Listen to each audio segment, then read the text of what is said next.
Got it. All right. Hello, Dan Campbell or anybody? That is ridiculous. Hi, Patricia. Isn't there supposed to be a brown bag in here? Hey there, Ann. Twyla said it's supposed to start at 2:30, 2:30 to 3:45. That In was the here. last. Uh-huh.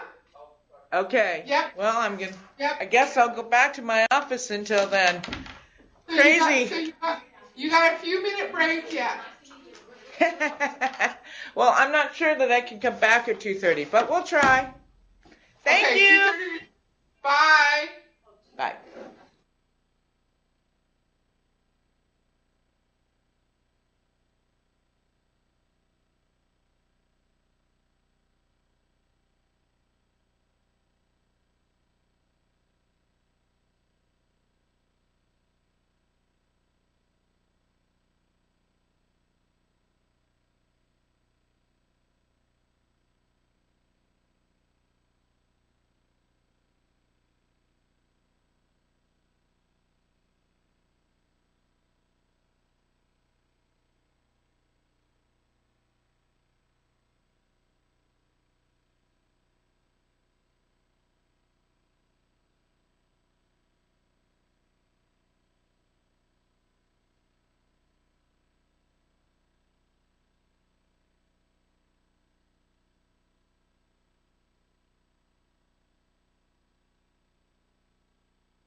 Can you unmute?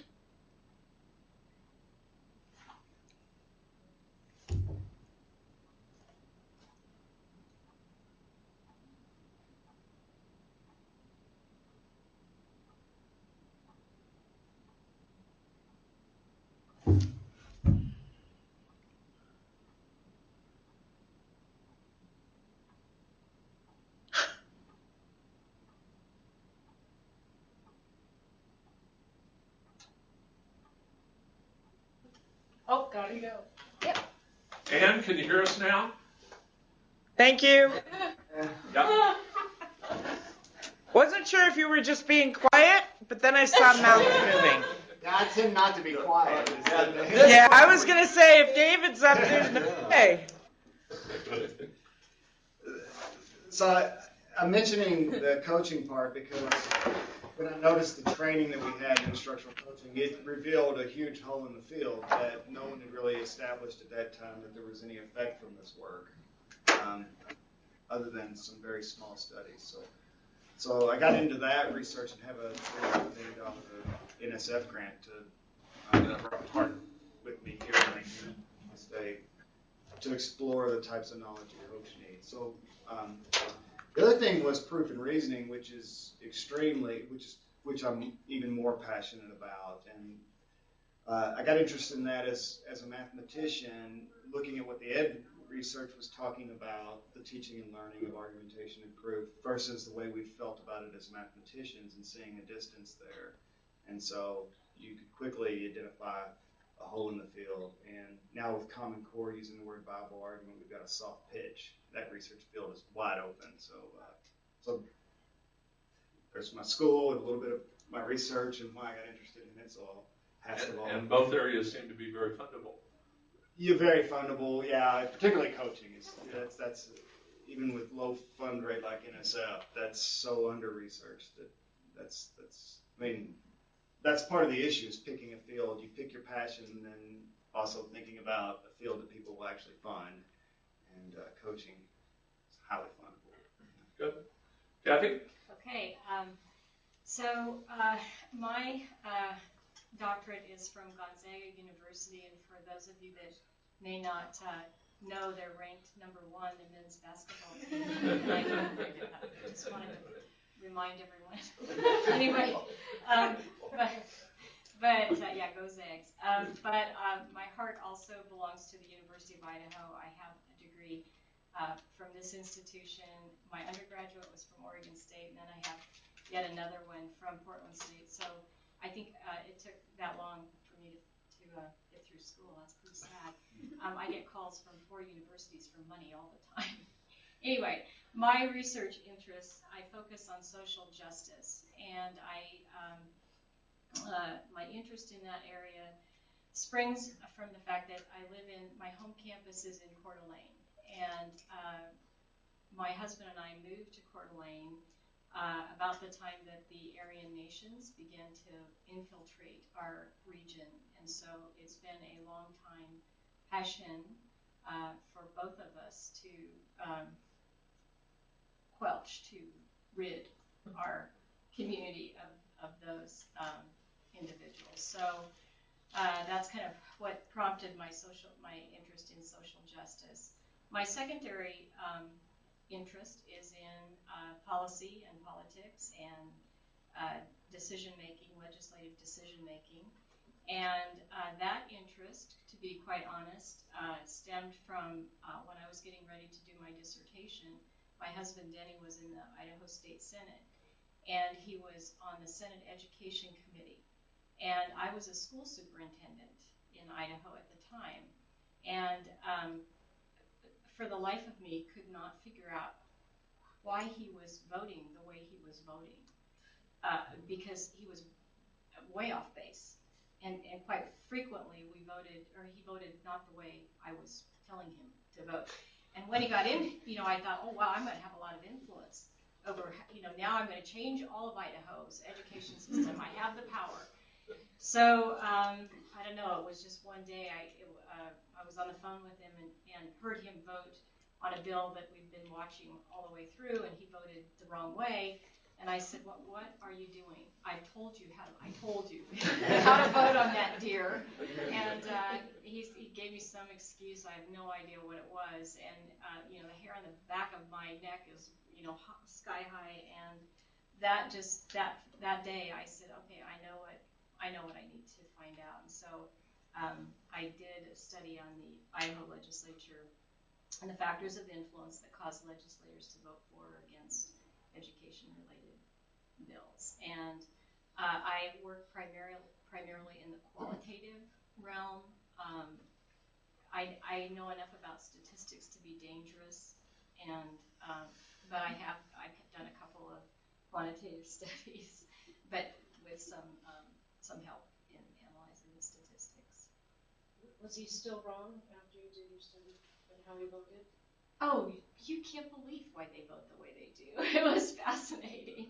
But, yeah, he's wrong.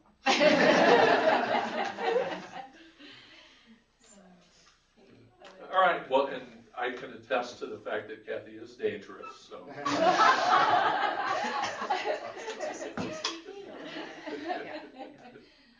And last but not least, Chantal Valla. So I did my doctorate at University of New Mexico in Albuquerque, and I'm an exercise physiologist by training, and my research area kind of started with looking at cardiac function in athletes, and I was really interested to see, what is limiting during maximal exercise. Is it peripheral factors or central factors? Because there's still an argument about which factors are limiting. And so I was very, very interested in studying athletes and heart function. Unfortunately, when I graduated, found out that there was no research funding in that area, so I didn't quite get the best mentorship. I had great mentorship, but not in that particular area. So I decided to do a postdoctoral work in diabetes, because I thought, wow, that would be really interesting, looking at diabetes and heart function. And so I spent a year at the medical school at University of New Mexico, and we studied hormone regulation of glucose metabolism in type 2 diabetics with alcohol consumption. And so that was actually very eye-opening to me, to work with the disease population and see different factors that affect cardiovascular disease risk. And so from there, my main research interest developed, really looking at prevention of disease. And so not just focusing on diseased individuals, but really looking at how can we prevent cardiovascular disease and metabolic syndrome and insulin resistance in healthy individuals. So that's my main line of research, is trying to figure out the physiological and behavioral factors that are associated with cardiovascular disease risk in young adults. I study humans, and I recently started working with grizzly bears over at WSU, and that's been a really fun experience. And we use the bears as the healthy model, because they gain a tremendous amount of body weight, but they maintain insulin sensitivity and don't have risk factors for disease or don't develop disease. And so we're trying to understand what's going on there. And so that's a little bit about my interest. Awesome. Well, you see, we've got a very eclectic and decorated group here. And You're looking at me funny. I want to hear more about the bears. I want to talk well, about and the funny thing was, when Chantal came up on her visit, when we were recruiting her, we took her over and showed her the bears, and she was fascinated at that point. But actually has, I think, a 7.25% appointment with the medical education program, and that got her involved with the bears. So it's been very interesting, and I understand as long as you feed them honey water, why they'll do whatever you want. Right? Yes, exactly. Okay, here's our first question. So, anything that you would like to further discuss related to your research agenda and how you've tried to develop it? Chantal, we'll start with you first on this one. Oh, sorry. Just Say it again, sorry. Well, this is sort of a takeoff on what you just talked about, but particularly anything that sort of you saw as things that were really important in this line of research or several lines of research that you've developed that have been particularly important, because I think that's what we're kind of all looking for. You know, we do research, but sometimes there's different things that sort of jumpstart going from just doing research to really creating a strong line of research. So anything that you want to throw out there on this? I'm not really sure what. Okay. Is that confusing to everybody else? You want to? I can take maybe a shot at that. Sorry. Yeah. So I kind of gave you an overview of why those two areas of interest were important to me. I've looked at those two areas from different lenses. I've looked at the social justice issue from the idea of what does a social justice leader look like, because I am in the leadership arena. You know, what drives them? Why are they able to make a change? Why are they able to make a difference? And I focused on one of our leaders in Coeur d'Alene, Tony Stewart, and some of you may know of him, who was instrumental in ridding the area of the Aryan nations. And then I've looked at it from a multicultural lens in how educators, what importance do they place on multicultural education? And that is of interest to me because I live in a very homogeneous region of the United States. We don't have, our diversity is made up of primarily socioeconomic diversity, but we don't have a lot of other kinds of diversity. So I did a study on asking educators how they viewed the importance of it, and interestingly enough, many of them responded saying, we don't need it because we don't have a diverse population, which I found very interesting, sad, but interesting. And then I also looked at it from another lens. In 2010 was the 90th anniversary of the 19th Amendment, giving women the right to vote. And so I was curious to see what women in civic leadership positions, what they thought that 19th Amendment, how that 19th Amendment may have paved the path for their leadership, to be in a leadership position. So I've got those kind of two main areas. I have done a different study on the legislative, the policy and politics piece, but I think for me, I do have the broad area, but there are different lenses from which to come at that broad area. Is that? Yeah, kind of, terrific. Does David, that help? anything you want to add? Yeah, I might look at if you allow me to talk about proof and argumentation, because this is a favorite area of research of mine. I think I can give an explanation if you're looking for a field and how you can come into a field that can ripen by seeing holes and how you see those holes in the work. Because if you walked into math education and proof and reasoning work, NCTM was calling for proof and reasoning at all grade levels, and a lot of big guns in our field, when I came into the field, people that were very established had started writing about this and had negotiated the word proof. When I looked at this, it just didn't look right to me, because what I realized looking at it is, one, they were misusing the word a little bit, and then two, they were talking about, in teaching and learning, an audience where neither the students nor the teacher knew what the word actually meant.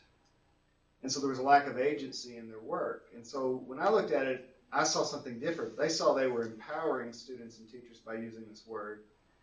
I saw that they were overlooking valuable thinking by using the word. So they're actually, in my opinion, looking at they're doing something actually unfortunate. And so finding that area in the research that just didn't seem true to you got me writing in the area and thinking about the area, and actually made me a little bit controversial in the area which is actually a good thing to be sometimes.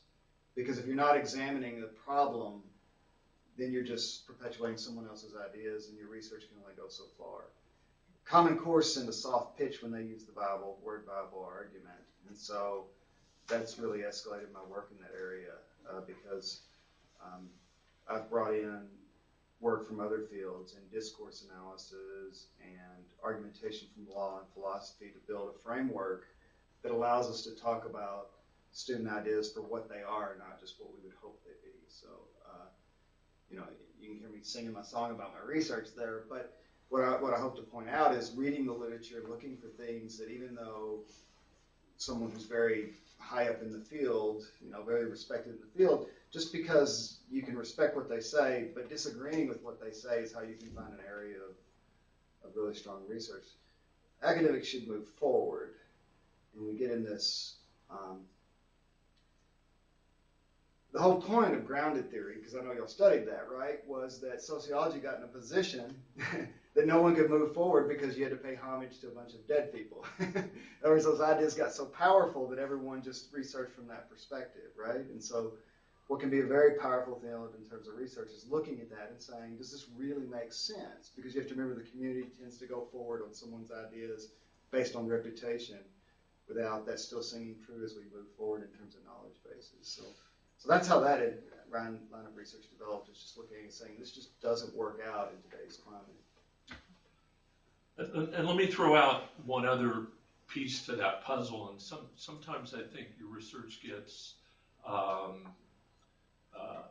sort of focused or modified based on the context that you're in. So for me, coming out of grad school, my two major lines of research were sort of motivation, goal setting, and stress and anxiety. My problem was, after I'd been here at Idaho for a little bit, and sort of the types of analysis that you had to do on those fields of research got beyond my training from grad school. And there wasn't a person on campus that could help me. So if I needed to use structural equational modeling to analyze some data, and I couldn't get it published in a journal unless I used that particular analysis technique, I had no resources to be able to do that. Then it sort of forced me to look in other areas where I had the resources to conduct a line of research that I thought could really go someplace. So again, that sort of pushed me over a little bit more to the applied side. And a lot of the work that I do is with mental training of athletes and evaluating the kinds of programs that work and don't work and what the reason for that is. And can't hear? No. I was just going to add on when you're done. Oh, you have a question? Okay. Well, I had a comment. Very briefly, okay. And so at that point, my research sort of went in a direction I hadn't anticipated, just because I didn't have the resources to do what I needed to do. And so it's maybe not my preferred way of doing things, but it's the pragmatic way that sometimes you have to deal with the constraints that you are operating under. Again, I don't happen to be in a real fundable field, and so that's another issue that sort of limits the direction I was going. If I could fund the research I was doing, I could probably hire somebody to do the analysis that we needed to get done on some. But I've got a couple file cabinets full of good data that at the time when it was timely, I just couldn't analyze it because I didn't have the knowledge or expertise to do that. And we'll take a quick Yeah, so Damon, I'm actually going to kind of tag on to what you said and everybody else said. It is sometimes finding the fundable line of research, but also what Kathy has said very much, the context, the place. So I'm very lucky. I have a fundable line of research. And it's afforded me some things that perhaps other researchers, beginning researchers, or what do not necessarily have. And and it has to do with being here in this location and being able to do research on things that are right out my back door. And so in some ways it's popular right now, so there's a lot of money being thrown at it, but it's also by virtue of my context and location, I've been able to make that line of research into something that is sustainable, at least for the time being, for me. So, I guess my thing is I think there are different ways to cut it, and you kind of have to have your lens or your eyes open to lots of different things. Sometimes I was talking to someone the other day. My dissertation research I've taken 180 degrees. Instead of looking at teachers, I'm looking at students now. And so that's very different. And it's easy to get caught up in this is what I'm going to research when you start, but you also have to sort of kind of play the game, I guess, so to speak. At least that's been my experience. And I'm not sure if anybody else would agree with that, but. I'm seeing a lot of nodding heads here. Man. That's why I'm researching coaching. Yep. Okay, let's try a different question. So, what role do graduate students and colleagues play in your research agenda, and how do you use these human resources to be more productive? David, we're going to start with you. So I write collaboratively a lot. I have a lot of probably equal number of single author articles in collaborative. I really like collaborating with authors, colleagues. I'll talk about grad students separately. I enjoy having grad students, but it's a different sort of relationship. Mm-hmm.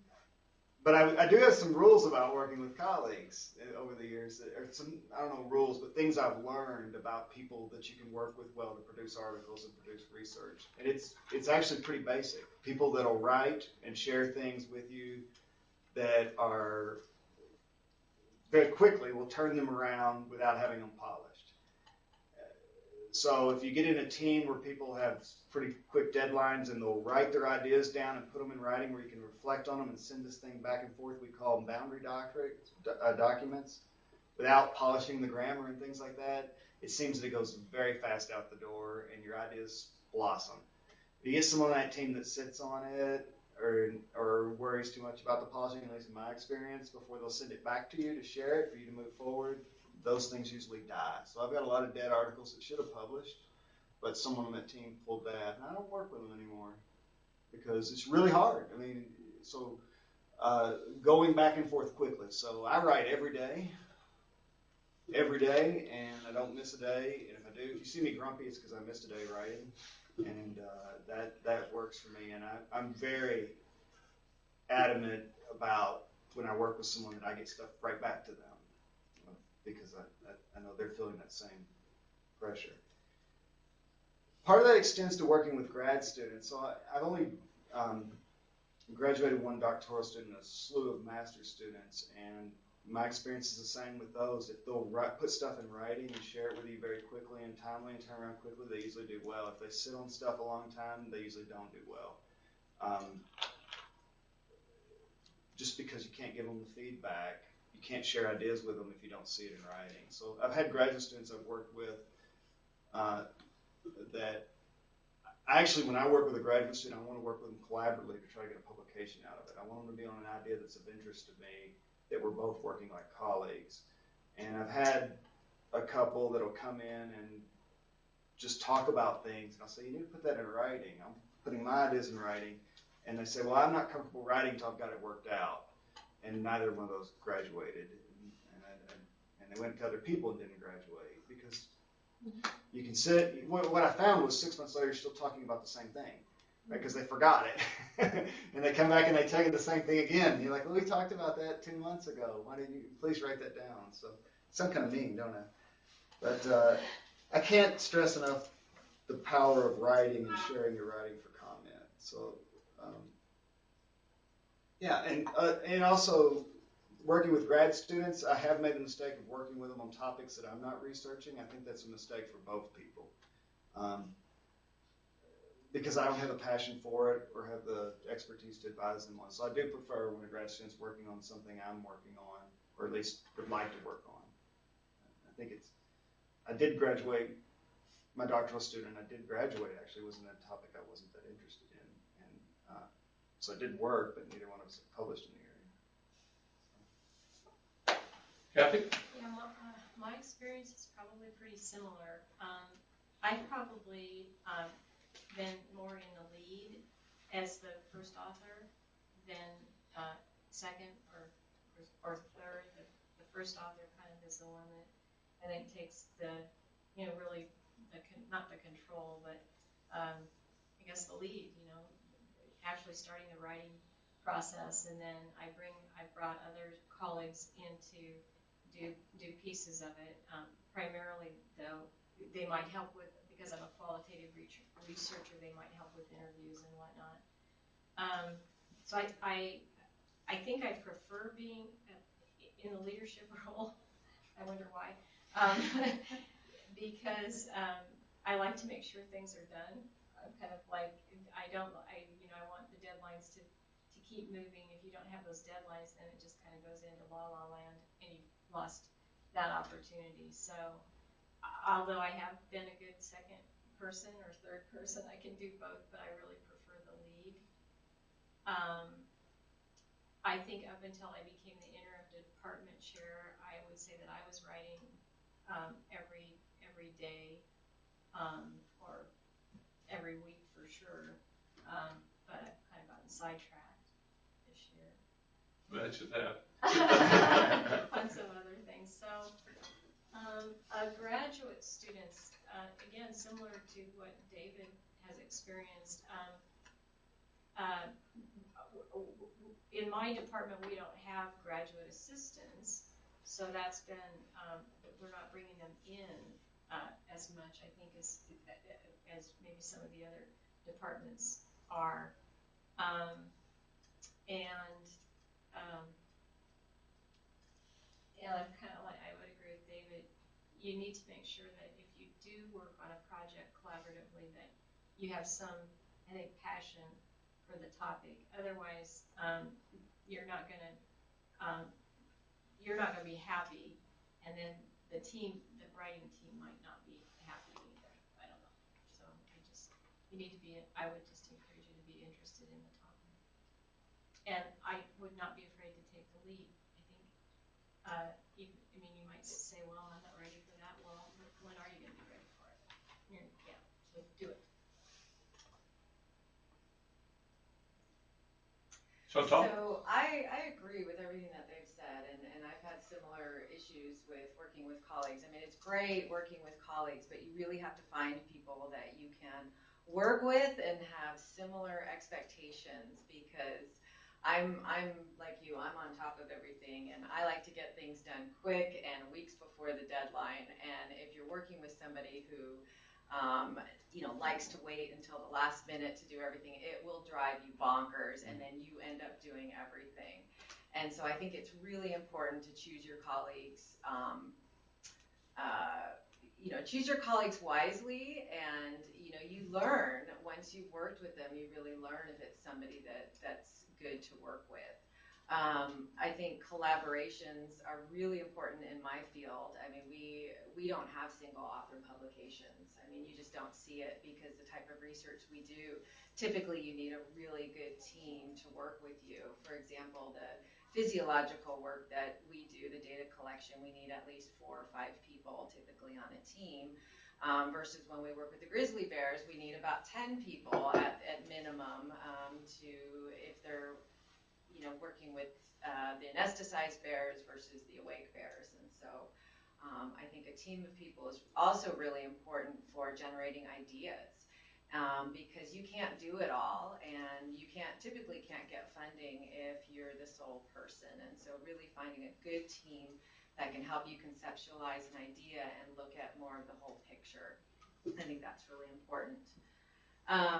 For students, so students for me are really, really important, because I wouldn't be able to get my data collection done if it weren't for students helping me do data collection and recruiting and helping me enter in data. For example, it took us a little over a year to collect data on only 50 participants, although we did have them come in for three different visits across a couple weeks. And so I think students are very, very valuable. It's a different relationship, as David said, but it's a very valuable relationship, and I definitely value my students who help me with the work. And I think, yeah. I wanted to jump in and just get a couple comments of my own in. And these were the things that I came up with kind of a priori before we did this. And I think most of the things have been covered. I find that if I'm going to collaborate, I like to work with a research team that has different skills and different ways of contributing. Tony Pickering, our new department chair, and Tony was one of my doc students back in the mid-2000s, and we did a lot of collaborative research while he was here and since. And I think we worked together well, because my strength is the conceptual and the writing side, and his is the analysis side. And he's a great person to bounce ideas off of, because if I miss something, he typically doesn't, and vice versa. So I had another one of my former doc students that I've collaborated with quite a bit in the past, and we've had very successful collaboration. But I had to sort of stop our collaboration about 9 months ago, because her personal life was such a mess that we weren't getting anything done. And so I do my end, and then she really didn't follow through with hers, and it just was frustrating to her, because she knew she was letting the team down, and it was frustrating to me because I wanted to get this stuff done and out. And so sometimes collaborations work in general, but I think if somebody in the team is struggling in their personal life, they may not be a good colleague for a while till they sort of work through that a little bit. The other comment I'll make is I can tell within about 6 weeks usually of when a new doc student gets on campus about how good they're going to be, because if they're not sitting in my office for 3 hours a week or more, then I can immediately tell that they're going to be okay, but not good. The good ones recognize that so much of what we do in grad school comes outside of class, and so they're there with ideas and questions and picking your brain and wanting to know about this and that very frequently. And so again, it's about that thirst for knowledge, and I think all our panelists have that, and that's partly what makes them successful. Yeah, Ann? Hey, Damon, are we recording this by any chance? We are, yes.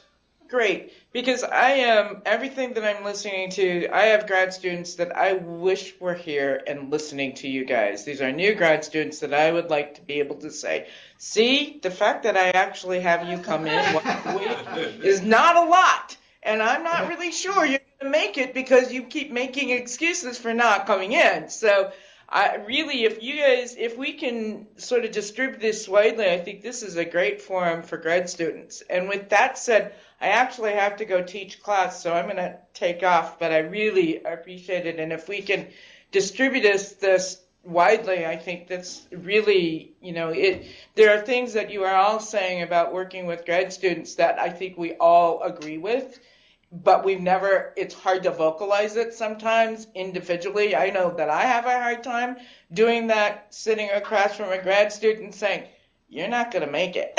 So I appreciate that. Thank you all. Yeah, and I think this will be up on the share drive, but we'll get a blast email out wherever Yeah. people can access it. And again, some of you who are here may want to tell your friends about it, or your It's graduates huge. about it, or your advisor about it, and they may want to take a look at it as well. Yep. Thank you all. All right. Is there anything there?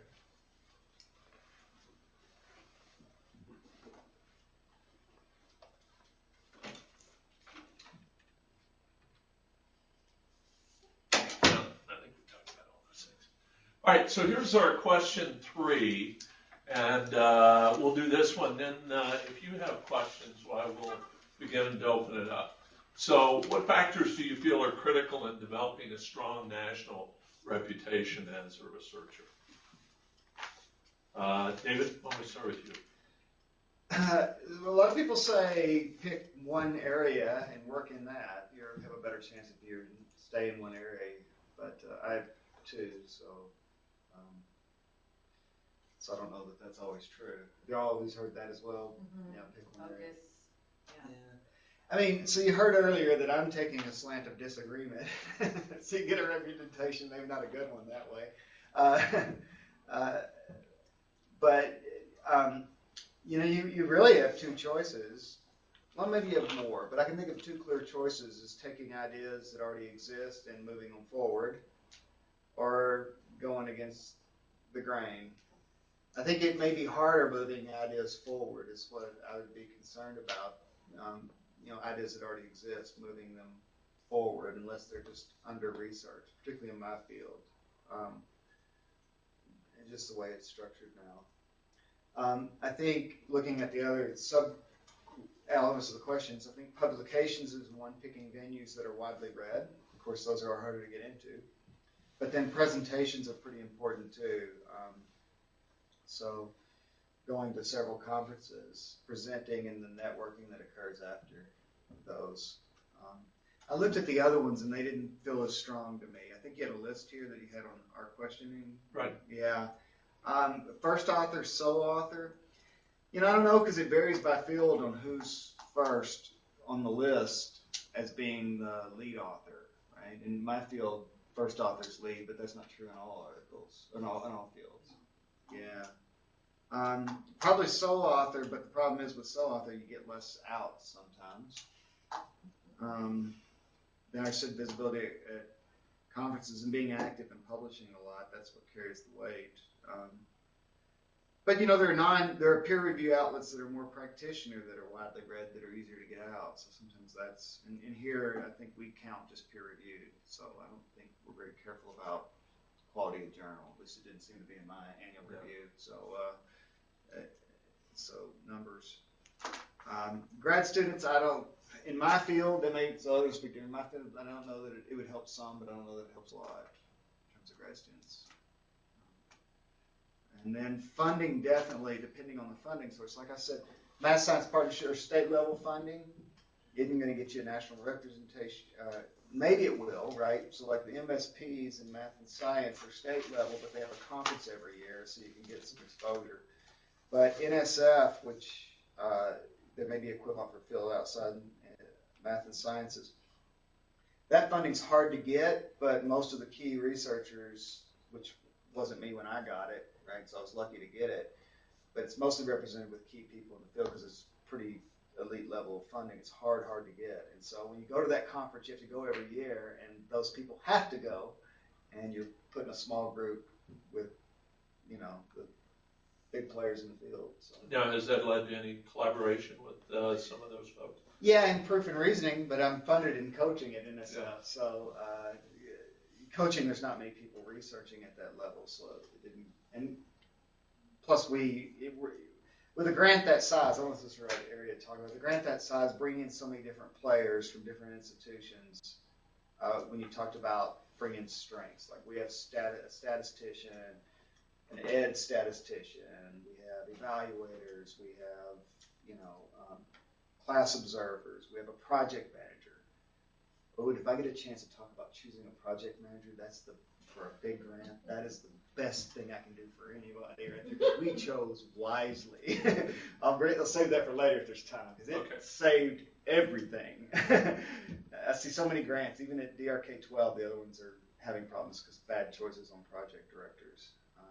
So yeah, it's a big job, and it doesn't necessarily help them that much on their vita, but it's absolutely critical. So can I talk about that now? Oh, sure. Because it sounds like you hired one in your area to help them their vita. We did not. So most grants hire for the project director to manage the project in math education, to hire a math education PhD or grad student or something that way.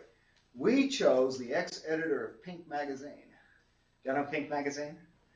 It was do you know it? No. It was for women executives. It was their magazine, and he was the editor. Boy, they certainly weren't gender biased in that magazine, were they? And he was their editor, and he's a communication specialist, an English specialist, organizational specialist, and that's what we needed, is that we chose him to manage the organize everybody, do the minutes, organize our documents, lead where the data was housed, take care of all the day-to-days.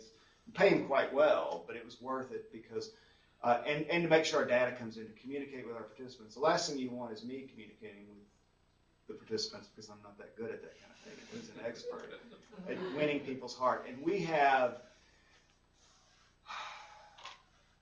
over the course of we're at fourth years, we've had, probably at present we have maybe 160 teachers and 55 coaches. But if you counted everybody we've had over the grant, it's probably 70 coaches and probably 200 teachers. And we have 100% of our data, no missing data, and we test the heck out of them because we hired an expert at that kind of communication, not a math education person who's interested in it. And it has been glorious. He's organized. We can just research, and the grant runs itself. So we just make decisions. Mistake happens. He comes to us and says, here's a problem. Here's 4 solutions I've found. Do you have another one, or which one do you want to go? Here's what they lay out. It's paid by numbers. Oh my goodness. Yeah. I'm not telling you what the person's name is because I do not. You don't want to get stolen. As if any of us have any money to do glorious, that. Yeah. Kathy, how about you? How do you get a strong national reputation? Yeah. Well, I wish I had the answer to that question, or I'd have one. But I think, as David said, it's important for you to attend conferences. And if you're working on a project, most of our conferences have levels that you can submit your proposal to. So generally, if you're just starting out, you might consider doing what we call a poster presentation, which just maps out what your research you intend it to be, and then you'll get feedback from individuals or be involved in a roundtable discussion. If you attend someone's presentation and it resonates with you, do not be afraid to go up and talk to that individual afterwards. That just feeds our ego like crazy. And I think we all, it does. And they appreciate that. They at least that's my experience with higher education. People want it. If you've gone to all the work to present something and do your research, you want people to come to you, coming up to you. So I would encourage you to do that. That also opens up connections. I think another thing I'd just like to say about going to conferences is, in retrospect, if I were starting, I would go first to what I call a safe place, because there are hierarchies within the higher ed organizations, and you can go to ones that are considered very high, highly competitive and whatnot, and then you do a presentation, and you may get ripped to shreds.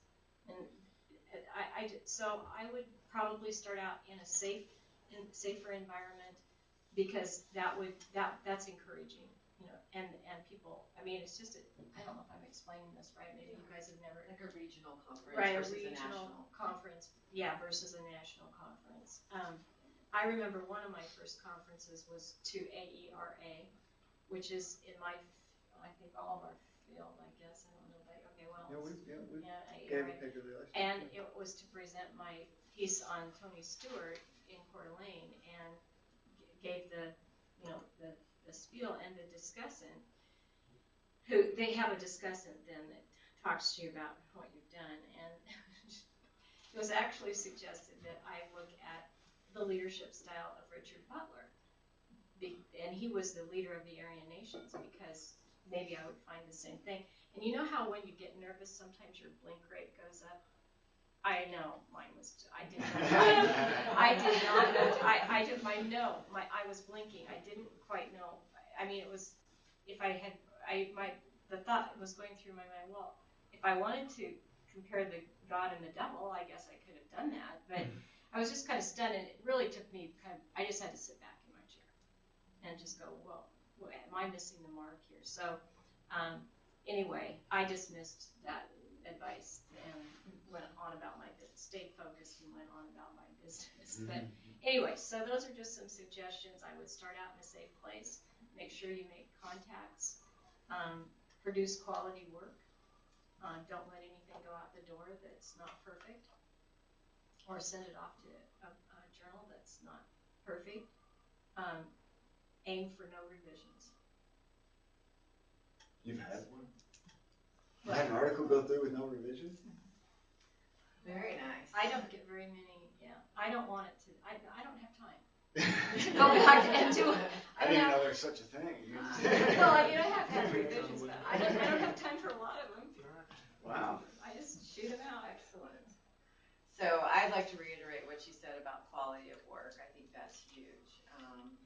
So in exercise science, specifically physiology, first author publications are really, really important. And sometimes you're forced to do it, like I was when I was at my first institution. So as my first assistant professor position, I really didn't have colleagues the colleague I had left after my first year, the only colleague that was doing research in my area. And so I was really forced to do everything on my own, which I learned a heck of a lot, but it was a steep learning curve. And so I basically had a team of 5 students. And if you look at my list of publications, I'm first author on almost all of them, and then the rest are my students. And so that's really, really important. But as I've gotten more experience and have colleagues to work with now, I'm fine taking a back seat. And so once you get students and start working more, you have them be first author. The other thing I wanted to talk about, because you guys hit mostly everything, but when you're working with conferences and different groups, I think it's also really important to provide service to organizations. And so being on the executive boards, being a judge for posters or presentations. And so really getting involved in the organizations where you go to conferences. And I think that also helps you get a national reputation. And so for me, and they always say to focus and have one line of research, so you do get known in that one line of research. But sometimes that's really difficult to do, especially if your research is expensive. Yeah, and you haven't hit on a big grant yet. Yeah. In that situation. I'm trying to think if there was anything else here. We had 3 of our faculty, Chantal, Dave Paul, and Julie's son, that went up for tenure promotion this year. And the interesting thing about reading through the peer reviewers was their focus on first author and sole author publications to gain a national reputation. That was one of the questions the dean asked this year. Does this faculty member have a national reputation? And I think the visibility that all three speakers were talking about in a variety of ways is helpful. One of the things I do a lot at conferences, I talk to journal editors about ideas for articles I want to submit, or maybe an article that they rejected and getting a little bit more feedback and what they didn't like about it and things. And I've actually networked into several research teams based on doing presentations at conferences and meeting some other people that had similar interests that developed there. So I think that can be helpful. Let's see if there was anything else. Can I say? Yeah, jump right in. I was just going to say one piece here before I forget it or lose it. One of the things that, and Dr. Holyoke and I are in the same department, and our department's been doing a lot of work this year in terms of working collaboratively, and Linda Taylor is also a member of our department. But one of the things that I talk about a lot is a sense of urgency. And I would encourage all of you to embrace that mindset. That you know you're young and you're starting out, but now's the time to get a sense of urgency in your research and in your writing and in however you pull all this together, because time's going to go by very quickly. And so that's just one thing I want to put out on the table. You've got time. That's on your side, but I just hope all of you will embrace that sense of urgency to get it done. Kind of going off, sorry, what That's she right. was saying is going back to the quality piece. A lot of times when you get in tenure track positions or other types of academic positions, they just look at numbers, and so it's sometimes hard to say, okay, well, I want to do well on my annual evaluations, however, I want to have quality work, and so really trying to balance that, doing your quality work, but still trying to get at least a few publications out a year can be difficult, especially when you're really pressured to do a lot of publications. And then a lot will come at you, so you have to treat them like flies because they're detractors, and you just swat them away and stay focused. So how many are in curriculum instruction? I didn't know so the other fields are like Exercise science. Yeah. You mean AOLL? Yeah, because sort of thing I was looking for was I don't know if I should speak directly about curriculum instruction because there's ways to get lots of publications that are high quality pretty fast. Do we have time? Yeah, go ahead. Using your own teaching. A blanket RRB that allows you to study your classes, especially with Common Core if you're in that field, because they put words in that no one knows what they mean. And that fits across all, because that's how I survived and did. When I got slammed with having to do brand new preps every semester for 3 and 4 classes, my first 3 years here, that's how I survived with the publications, was to make that so I didn't get to work on. I developed a whole new line of research that I had that all, but it all had to do with effectiveness of your teaching in whatever field it is. So it doesn't matter if your field's not curriculum instruction. I was doing this in counseling field and in school psychology field and in research, how to and teaching online. The effectiveness of teaching online, what works, what doesn't work. And it doesn't have to even be effectiveness. For a while, every course I taught, I got a publication out of it just because the idea is, yeah, and I need to start that again. I gave a test, and I'll get 2 publications out of my test in math for elementary school teachers because I wrote the item right where they put responses that on a coding system I was looking at on how to code different responses. It's like, there it is. And so the teaching experiment can simply be how students express or display understanding. And so particularly in the words in Common Core, new paradigms that people don't completely understand, you just getting them to engage and respond allows you to at least capture some of the variation or create a taxonomy or lexicon for how things to expect to see. And it's pretty solid qualitative research, and it's in my field, and it's not hard to publish it. And I think that's always it may not be your primary focus of your line of research, but it's a good supplemental line that can add a number of publications to your vita, and I think that's always important. To me, recruiting grad students is one of the very most important things I do. I recruit nationally and internationally, not just locally and regionally. And so I get in very high quality students, and again, most of them have gone on and done quite well when they got out of our grad program here. But a couple of the colleagues that I probably admire the most made a comment to me a few years ago, and they said, the first time that we knew you were really good was when we heard a couple of your grad students present at a conference. First presentation, national conference, international conference, and they just were lights out.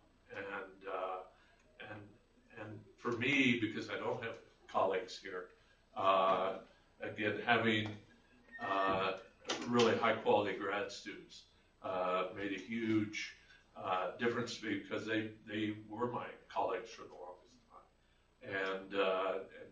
And so every time I give a talk, whether it's at the state conference, a regional conference, a national conference, one of the things I always have on my last slide is, here's my email address. If you're interested in getting more information about our grad program, send me an email. And so I and that's worked really, really well for me. But sometimes I think we underappreciate what a tremendous resource grad students are. And for me, I find mentoring grad students and taking them from total novices in the field to pretty darn good professionals by the time they're out is, I think, extremely rewarding. So let's open it up. Any of you have some questions for the panel here? Or for each other? I think this is the point where we sort of expand the discussion a little bit. Yes? Question. So I'm part of many different research projects currently that are unrelated to each other and unrelated to my dissertation. So in 2 years, when I'm applying for positions at a research institution, and I have 5 publications, but they're all in different areas, how can I kind of unify that and find a common theme to make myself look like I'm not all over the place? That's a very good question. I would be honest about why you're on 5, or all these other. Just be honest. If they ask you that question, there's not much you can. If you're being asked to do that, I would, be honest. I think they're going to look more at your dissertation and what comes out of that. That you have that experience, that publishing experience. Right. Which is why I'm doing it. Right. So that's your thread right there. The experience. Yeah. What I want to mention is that, because I came in with tenure, so I'm not as familiar with the tenure process here. At Montana State, they used a language, and y'all can tell me it's different here, promise of excellence, excellence. So as you go through associates, it's promise of excellence. Or to reach associates to get tenure, you had promise of excellence, and then full professor, you had to establish excellence. So the language they used. Critical to that promise of excellence was that they could identify a particular line of research that you were going to become excellent in. So what became problematic at that level, and I don't know that it affected hiring, but after you were working, if you couldn't see, you looked at a candidate on a tenure committee and you couldn't see something emerging out that they were going to become a national leader in, if they were so that's where all over the place came in. You saw some that were just all over the place. You said, well, there's none of these going to mature into excellence. That's where you graduate. So I'm good for now. Yeah. I get that. And I think on top of that, I think just in general, the more research experience you can get, the better. And broad research experiences are really good when you're starting out. You know, with the focus on each project that I'm involved with, what can I really learn and take away from that I can use later on when I have more control over the topic that I'm doing right now. So when I started my master's work, I was a research assistant, and that continued through my doctoral work. So, you know, I was on probably 15 projects through there, some of which I got authorship on, some of which I didn't. But, you know, I had opportunities to learn different things. In some cases, it was how do you successfully collect data like David was talking about, and you get really complete data when you're working in a context that doesn't lend itself to that very well. Well, that's a skill, and it's a skill that I can teach my grad students now because I sort of learned it the hard way. I did a lot of number crunching. I did a lot of statistics for a lot of those studies. But I think that apprentice type way of learning research is so much easier than trying to learn it in classes and just with a dissertation. So by the time I got ready to do my dissertation, I was totally comfortable with the research process. Coming up with, my problem was I had 4 or 5 good ideas for a dissertation. So my advisor, who's extremely picky, and I'd heard tales of him giving research topics back 6 and 7 times to people, said, I like all 5 of those, pick one. And so for me, that was great. But I think that's an underutilized skill that students don't pick up as grad students, and that's coming up with good questions, right? So in my classes, in my grad classes, I've got a couple of my students here.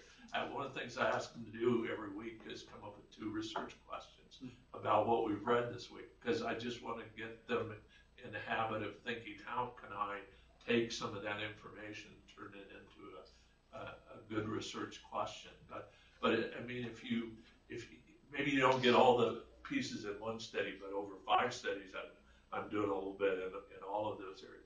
That's great experience, and I think the answer is, hey, I was doing it to get as much experience in any way I possibly could, and I don't know anybody that isn't going to be excited about that. So,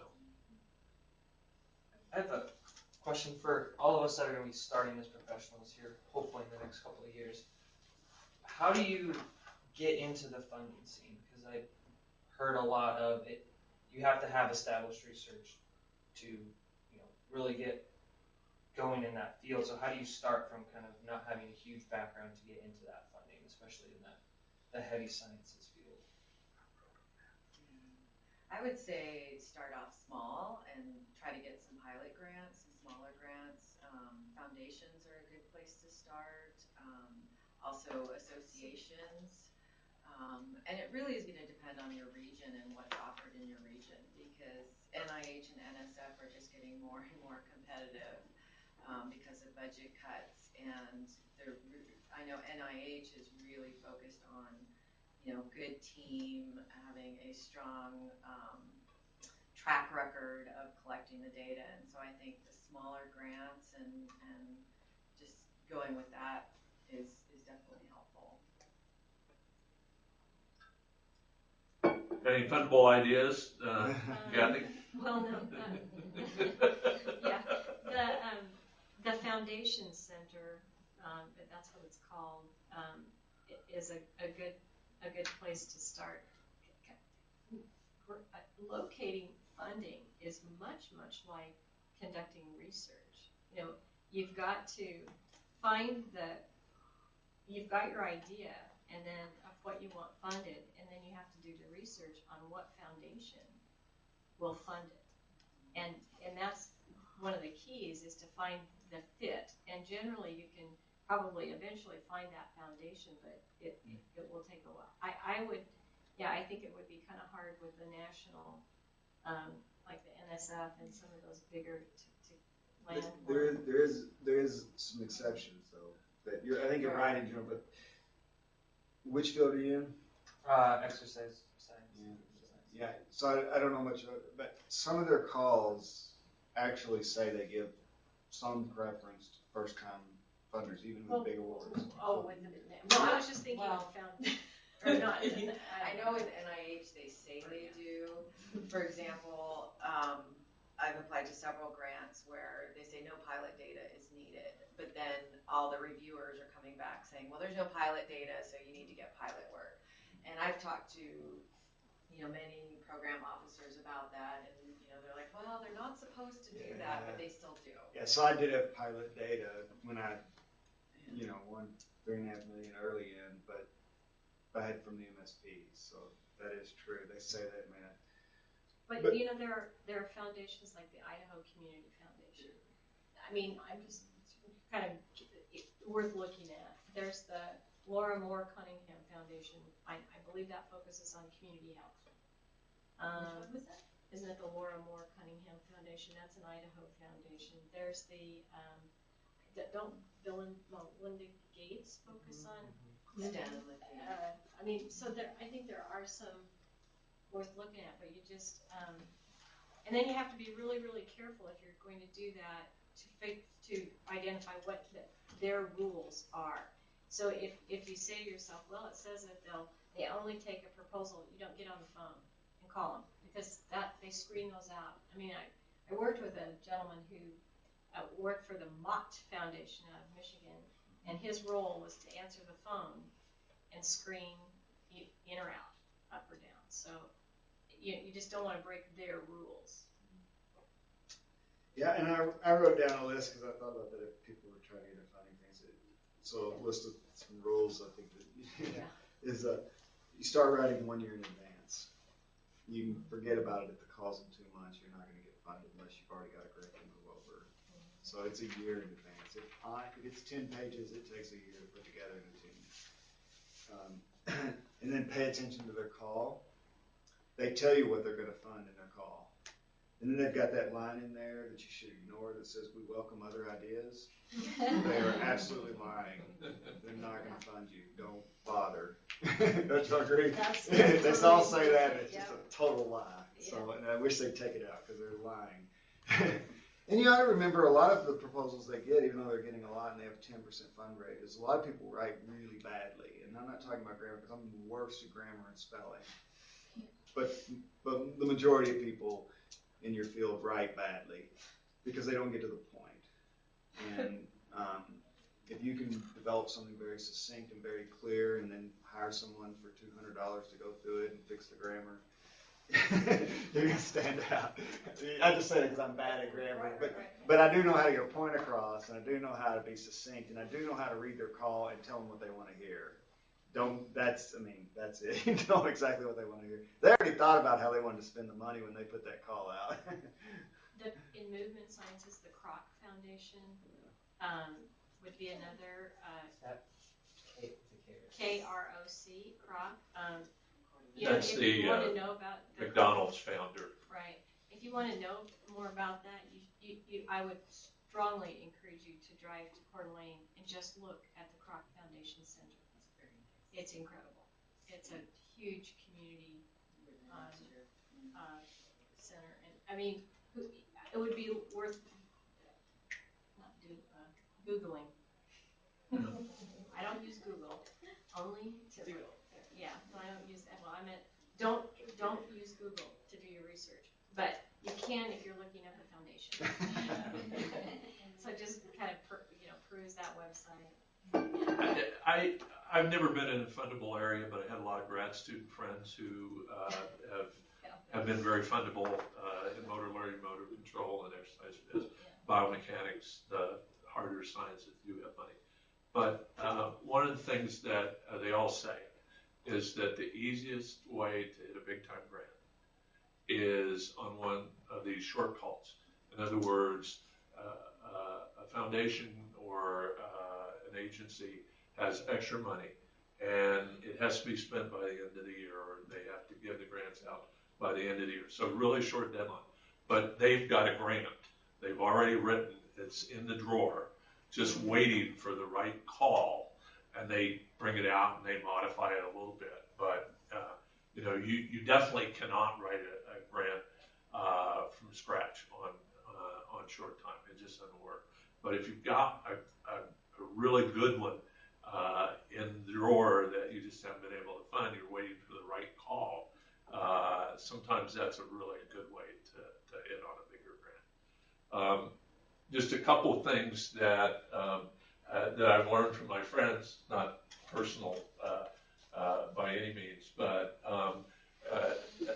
getting a grant's always tied to your personal resources and the university resources where you're at. So the universities that get a lot of money, they're going to score really high on the resource component of the institution. And personal resources for you is your VEDA. So I think sometimes we as researchers go after big money when we really don't have the VEDA to support that. So you got to sort of pay your dues, crank out the research. When you're starting to look pretty good there in that standpoint, then you also become a little bit more fundable. I think all my friends have said the most educational thing they could do was